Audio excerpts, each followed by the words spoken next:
आह, बड़ी भूख लग रही है, पर खाना कब तक मिलेगा पता नहीं। क्या करूं? हाँ, अभी तो वैसे भी कोई काम नहीं है, तो जंगल जाकर देखता हूँ। शायद कोई बढ़िया सा फल मिल जाए मुझे खाने के लिए। और ये सोचकर राजू उठकर जंगल की तरफ चल दिया। राजू एक बहुत ही गरीब और अनाथ बच्चा था। उसकी माँ उसे जन्म देते ही चल बसी थी और पिता सरजू गांव की अमीर जमींदार सेठ किशोरी लाल के यहाँ मजदूरी किया करता था। लेकिन पिछले साल एक अनाज से भरी बोरी उठाते हुए अचानक ही सरजू को दिल का दौरा पड़ा और वो भी चल बसा। राजू उसी पल से बेसहारा हो गया। हालांकि पूरे गांव के सामने अच्छा बनने के लिए सेठ किशोरी लाल ने उसे अपने घर में रख लिया, लेकिन सच ये था कि राजू के रूप में किशोरी लाल और उसके परिवार को एक मुफ्त का नौकर मिल गया था। किशोरी लाल की बीवी सुनंदा राजू से सारा दिन घर के काम करवाती और 2 वक्त के खाने के नाम पर उसे घर का बचा खुचा या कई बार तो थालियों की बची हुई जूठन ही पकड़ा दिया करती थी। लेकिन इस समस्या का एक हल था राजू के पास।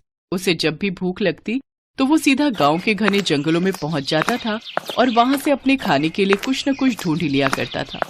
उस दिन भी ऐसा ही हुआ। अरे वाह, ये आम बहुत मीठे हैं। ऐसा करता हूँ, 1-2 और तोड़ लेता हूँ, शाम को खा लूंगा। ऐसा सोचकर राजू ने कुछ और आम तोड़े और उन्हें अपने साथ लेकर किशोरी लाल की हवेली की तरफ चल दिया। वो आम खाते हुए ही जा रहा था और बहुत खुश भी था। लेकिन फिर, अच्छा तो तू यहाँ है कामचोर कहीं का, और ये आम कहाँ से लाए रे? हाँ मालकिन, वो मैं ये आम हमारे बाग से चुरा कर लाए है ना? ठहर जा, आज तो तेरी खैर नहीं। सुनंदा ने राजू को उसकी पूरी बात कहने ही नहीं दी और उसके कान खींचते हुए सीधा उसे लेकर किशोरी लाल के पास पहुंची। देखो जी, ये मिल गया हमारे आमों का चोर। घर का सारा काम छोड़कर बाग से हमारे आम चुरा कर खा रहा था। नहीं नहीं मालकिन, मैंने आम नहीं चुराए, मैं तो जंगल गया था और... चुप हो जा, नमक हराम कहीं के। तेरा कोई नहीं, ये सोचकर तुझ पर तरस खाया हमने। लेकिन सच है, तुम फटीचर लोग कभी किसी के सगे नहीं हो सकते। उठाओ उसे और फेंक दो हवेली से बाहर। अरे ये क्या कर दिया आपने? मैं तो बस 2-4 थप्पड़ लगवाने लाई थी आपके पास, आपने तो उसे घर से ही निकाल दिया। अब कौन करेगा सारे काम? कमाल करती हो भगवान, तो मुझे पहले बताना चाहिए था ना कि क्या करना है और क्या नहीं। अब बाहर निकाल दिया है तो अभी तो वापस बुला नहीं सकते। ससुरा अनाथ है, 1-2 दिन में खुद ही वापस आ जाएगा, जब पेट में भूख से आग लगेगी। सुनंदा मुंह लटकाकर वहां से चली गई। उसे भी यही लगा था कि राजू जल्दी ही हवेली वापस लौट आएगा, लेकिन असल में राजू के साथ जो होने वाला था उसके बारे में कोई सपने में भी नहीं सोच सकता था। माँ, बाबा, आप क्यों चले गए मुझे छोड़कर? अब मैं कहाँ जाऊं? मेरा तो कोई घर भी नहीं है। राजू बस रोए जा रहा था, उसे कुछ नहीं सूझ रहा था। तभी उसकी नजर सामने बैठे कुछ बच्चों पर पड़ी जो बड़े मजे से रसीले आम खा रहे थे। उन्हें आम खाते देखकर राजू को कुछ सूझा और वो सीधा जंगल पहुंच गया, उसी आम के पेड़ के पास जहां से उसने आम तोड़कर खाए थे। और फिर, इस दुनिया में सिर्फ तुम ही हो जिसने मुझे बिना मारे या मुझसे कोई काम करवाए बिना अपने मीठे मीठे फल दिए मुझे खाने के लिए। तो क्या तुम मुझसे दोस्ती करोगे? क्या मैं यहीं तुम्हारे पत्तों की छांव में बैठ जाऊं? राजू के ऐसा कहते ही उस पेड़ की पत्तियां जोर जोर से हिलने लगी और फिर अचानक पेड़ के ठीक नीचे की जगह पर हवा का एक तेज झोंका आया और वो जगह बिल्कुल साफ सुथरी हो गई। ऐसा लगा मानो पेड़ ने खुद राजू को बैठने के लिए जगह दी हो। ये देखकर राजू बहुत खुश हो गया। शुक्रिया दोस्त। अब अगर तुम बुरा ना मानो तो क्या मैं एक और आम ले सकता हूँ? पहले जो मैं ले गया था वो सारे वहीं गिर गए जब मालकिन ने मेरा कान खींचा था। राजू के ऐसा कहते ही आम के पेड़ से एक बड़ा सा रसीला आम नीचे राजू के बिल्कुल पास आ गिरा। ये देखकर राजू बहुत खुश हो गया और फिर मजा आ गया। दोस्त, सच में अगर मुझे पहले पता होता कि तुम मेरे दोस्त बन जाओगे तो मैं बहुत पहले ही तुम्हारे पास आ जाता।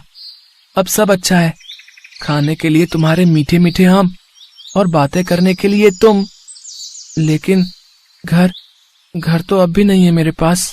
घर के बारे में सोचकर राजू एक बार फिर से उदास हो गया और उसकी आंखों में आंसू भी आ गए। लेकिन तभी आम का पेड़ जोर जोर से हिलने लगा। ऐसा लग रहा था मानो बहुत तेज तूफान आ गया हो। ये देखकर राजू घबरा गया और पेड़ से दूर जाकर खड़ा हो गया। तब राजू ने देखा कि तेज हवा से पेड़ के पत्ते टूट कर गिर रहे हैं, लेकिन जमीन पर गिरते ही एक दूसरे से जुड़ जा रहे हैं। राजू को कुछ समझ नहीं आ रहा था कि वहाँ हो क्या रहा है, लेकिन कुछ ही देर में उसके सामने उसका अपना और एक बहुत ही प्यारा घर था जो कि उन्हीं पत्तों से बना था जो पेड़ से टूटकर नीचे गिरे थे। ये देखकर राजू की खुशी का ठिकाना नहीं रहा। अरे ये घर तो कितना अच्छा है, कितना सुंदर है। दोस्त, तुम तो सच में कमाल हो। इतना कहकर राजू उस पत्तों से बने घर के अंदर चला गया और अंदर जाकर तो वो हैरान ही रह गया। उस घर के अंदर उसकी जरूरत की हर चीज थी और वो सब पत्तों से ही बनी हुई थी। राजू पत्तों से बने आरामदेह बिस्तर पर लेट गया और लेटते ही उसे नींद भी आ गई। कई दिनों के बाद वो इतनी गहरी नींद में सोया था क्योंकि अब उसे किसी बात की चिंता नहीं थी। वो अब अपने खुद के घर में था जहां से उसे कोई नहीं निकाल सकता था। दूसरी तरफ किशोरीलाल की पत्नी सुनंदा परेशान हो रही थी। उसने 3-4 दिन राजू का इंतजार किया, लेकिन जब वो नहीं आया तो उसने किशोरीलाल से कहकर अपने लिए नया नौकर रख लिया और इस तरह राजू के बारे में हर कोई भूल गया। कोई नहीं जानता था कि राजू कहाँ है और किसी को उसके बारे में पता करने की जरूरत भी महसूस नहीं हुई। फिर कई सालों के बाद, हाँ भाई बरखुरदार, ये लो, ये रहे उस जमीन के कागज। बड़े जुगाड़ से हासिल किए हैं। घूस खिलाते खिलाते अपनी तो जेब ढीली हो गई। कोई बात नहीं पापा, आज अगर जेब कुछ ढीली हुई है तो कुछ टाइम बाद आपकी जेब छोटी पड़ने लगेगी। इतने पैसे होंगे हमारे पास, बस एक बार उस जंगल की जमीन पर हमारा होटल बनकर तैयार हो जाए। बढ़िया है, बढ़िया है। अच्छा, अब ये भी बता दो कि आखिर कब आएगा वो दिन। बस पापा, आज ही जा रहा हूं। पहले जंगल साफ कराना होगा, तो शहर से टीम बुलाइए। सारे पेड़ काटकर जमीन साफ हो जाए, फिर करवा देंगे भूमि पूजन। ठीक, ऐसा करो, मुझे भी अपने साथ ले चलो। आज वैसे भी मुझे कोई खास काम नहीं है। ठीक है पापा, बस 1 घंटे में चलेंगे। किशोरीलाल अपने बेटे विशाल के साथ अपनी खरीदी हुई जमीन के पास पहुंच गया। किशोरीलाल बहुत खुश था। उसे तो अपने ख्यालों में जंगल के उन हरे भरे पेड़ों की जगह अपना आलीशान होटल भी दिखाई देने लगा था। लेकिन फिर, क्या कर रहे हो? काम शुरू क्यों नहीं करते? चलो जल्दी करो, आज ये वाला एरिया साफ हो जाना चाहिए, समझे? सर, हमें लगता है इस इलाके में कुछ आदिवासी रहते हैं। उनके रहते हम जंगल कैसे साफ करेंगे? क्या कहा? आदिवासी? तुम्हारा दिमाग खराब है क्या? यहाँ सिवाय इन पेड़ों के कुछ भी नहीं है। नहीं सर, यहाँ से कुछ दूर पत्तों से बना एक घर है, मैंने खुद देखा है उसे। हालांकि उसके अंदर तो कोई नहीं था, लेकिन हमें डर है कि अगर वैसे ही घर और भी हुए तो यहाँ जरूर आदिवासियों का डेरा होगा और वो हमें कभी भी। ठेकेदार अपनी बात पूरी कर पाता उससे पहले एक सनसनाता हुआ नुकीला तीर आकर उसके सिर पर लगा और वो जमीन पर गिर पड़ा। इसके बाद तो उस जगह तीरों की बारिश शुरू हो गई। वो तीर कहाँ से आ रहे थे और कौन उन्हें चला रहा था, ये कुछ पता नहीं चल रहा था। खास बात ये थी कि उन तीरों पर जहर लगा था जो किसी भी इंसान को जान से मारने के लिए काफी था। ये देखते ही किशोरीलाल और विशाल फौरन वहाँ से भाग खड़े हुए और फिर कभी उन्होंने जंगल की उस जमीन के बारे में सोचा तक नहीं। दूसरी तरफ जंगल में देखा दोस्त, कैसा मजा चखाया मैंने इन लोगों को। ये लोग तुमसे तुम्हारा घर, ये जंगल कभी नहीं छीन पाएंगे, क्योंकि मैं इन्हें कभी ऐसा नहीं करने दूंगा। ये वादा है मेरा। इतना कहकर राजू अपने घर के अंदर चला गया। वही पत्तों का घर जिसके जादू ने कभी अनाथ राजू की जिंदगी संवारी थी और अब वही राजू पूरे जंगल का रक्षक बन गया था। सदियों पहले की बात है। उदयपुर शहर में एक खूबसूरत महल था जहाँ के राजा और रानी बड़े ही दयालु और निर्बल स्वभाव के थे। रानी ने 7 पुत्रों को जन्म दिया था, लेकिन उनकी बहुत इच्छा थी कि एक कन्या उनके घर में जन्म ले, लेकिन उनकी ये इच्छा पूरी नहीं हुई। राजा हमेशा से ही एक पुत्री की चाह में था।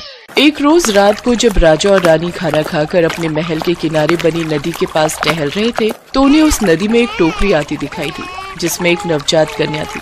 उस नवजात कन्या को राजा रानी अपने साथ महल ले आए और राजा ने ऐलान किया, आज से ये कन्या हमारी पुत्री है, हम इसे अपनी बेटी की तरह पालेंगे।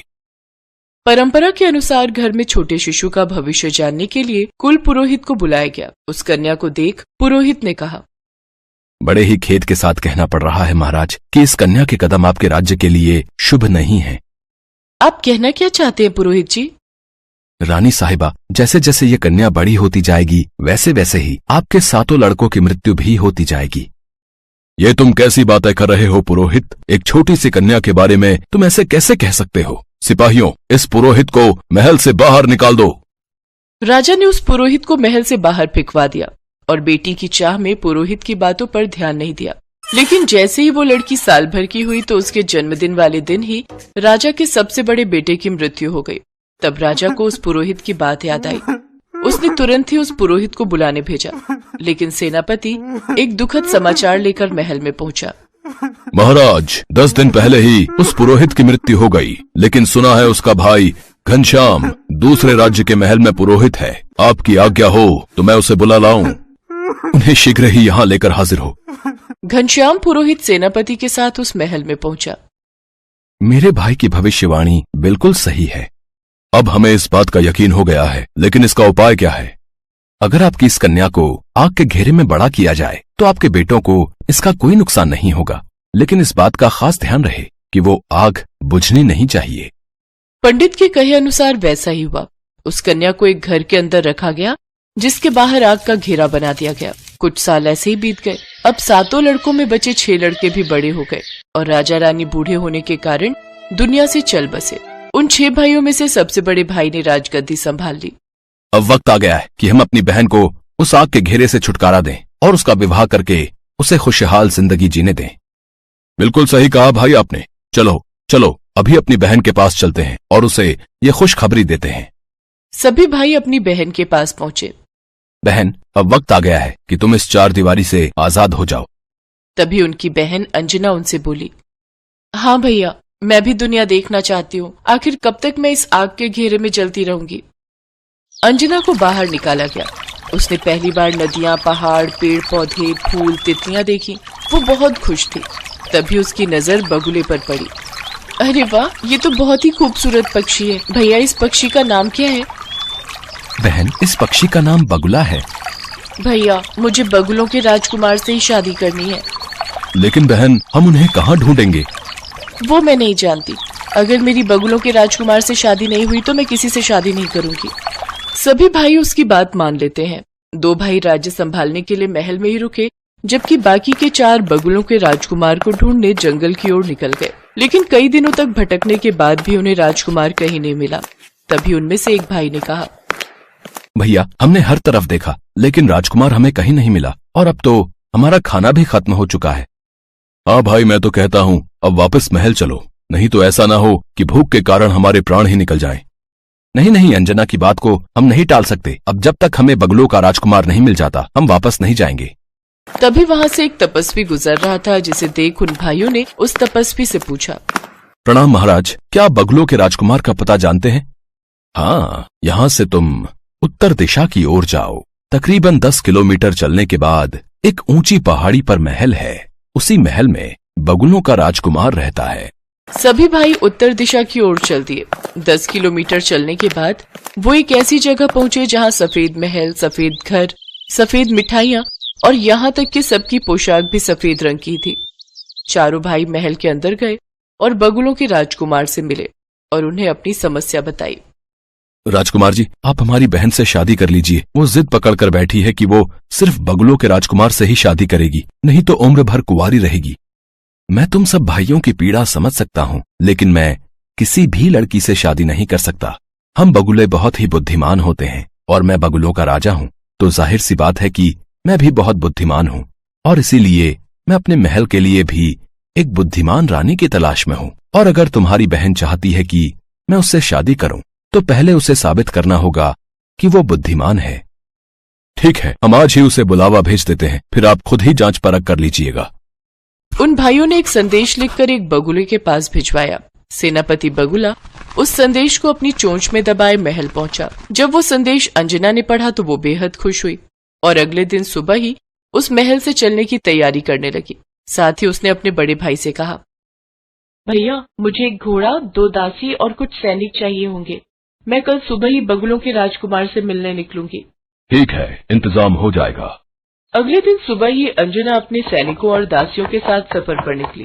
काफी देर चलने के बाद अंजना कुछ देर विश्राम के लिए रुकी और एक पेड़ की छांव में बैठे बैठे ही उसे नींद आ गई। तभी उनमें से एक दासी जो कि बूढ़ी थी, उसने दूसरी दासी जो कि उसकी बेटी दिव्या थी उसकी तरफ देखा। सचमुच कितना अच्छा होगा अगर इस मनहूस की जगह मेरी बेटी की शादी उस राजकुमार से हो जाए। मेरी बेटी तो राजकुमारी बन जाएगी। तभी उसके दिमाग में खुराफाती आइडिया आया और उसने उन सैनिकों को लालच देकर कहा, मैं चाहती हूँ कि उस राजकुमार से मेरी बेटी दिव्या की शादी हो जाए, और अगर एक बार ये वहाँ की रानी बन गई तो फिर तुम लोगों की चांदी ही चांदी है। मैं इसके राजकुमार से कहकर तुम लोगों को 2-2 किलो सोना भेंट में दिलवा दूंगी, लेकिन उससे पहले तुम्हें इस मनहूस अंजना को पहाड़ी से फेंकना होगा। देखो मौका अच्छा है, वो अभी सो रही है। लालच में आकर सैनिकों ने ऐसा ही किया। उन्होंने सो रही राजकुमारी को उठाकर पहाड़ी के नीचे फेंक दिया और दिव्या दासी को राजकुमारी के लाए हुए कपड़े और गहने पहनाकर बगुलों के महल ले गए। राजकुमार जी, मैं 7 भाइयों की इकलौती बहन हूँ और आपसे विवाह करना चाहती हूँ। ठीक है, लेकिन उससे पहले तुम्हें मेरी कुछ पहेलियों का जवाब देना होगा। वो कौन सी 3 संख्याएं हैं जिन्हें जोड़ो या गुणा करो तो परिणाम सबका एक ही निकलता है? काफी देर तक सोचने के बाद भी वो दासी जवाब नहीं दे पाई। तब राजकुमार ने गुस्से में कहा, तुम्हारे भाई तो मुझसे तुम्हारी बहुत तारीफ कर रहे थे, लेकिन तुम तो इतनी आसान पहेली का उत्तर भी नहीं दे पाई। सैनिकों, जल्द से जल्द इसके चारों भाइयों को मेरे सामने हाजिर होने को कहो। कुछ देर बाद वो चारों भाई वहाँ पहुँच गए। तुम चारों भाइयों ने मुझसे झूठ कहा कि तुम्हारी बहन बुद्धिमान है, लेकिन इसे तो साधारण सा गणित भी नहीं आता। लेकिन ये तो हमारी बहन नहीं है।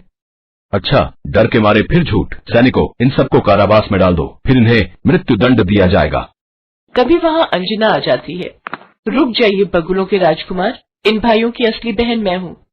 अच्छा, तो फिर तुम मेरी पहेली का जवाब देकर यह साबित करो कि वो बुद्धिमान लड़की तुम ही हो। वो कौन सी 3 संख्याएं हैं जिन्हें जोड़ो या गुणा करो तो उनका परिणाम एक ही होता है? 1, 2 और 3। वाह, बहुत खूब। लेकिन अगर तुम राजकुमारी अंजना हो तो फिर ये लड़की कौन है? ये मेरी दासी की बेटी है। इन दोनों ने मिलकर रास्ते में मुझे पहाड़ी से नीचे फेंकवा दिया, लेकिन वो तो शुक्र है ऊपर वाले का कि मैं एक पेड़ में जाकर फंस गई और एक लकड़हारे ने मुझे बचा लिया। बगुलों के राजकुमार ने दासी दिव्या, उसकी माँ और उन सैनिकों को कारावास में बंद कर दिया और राजकुमारी अंजना के साथ बड़ी धूमधाम से विवाह कर लिया।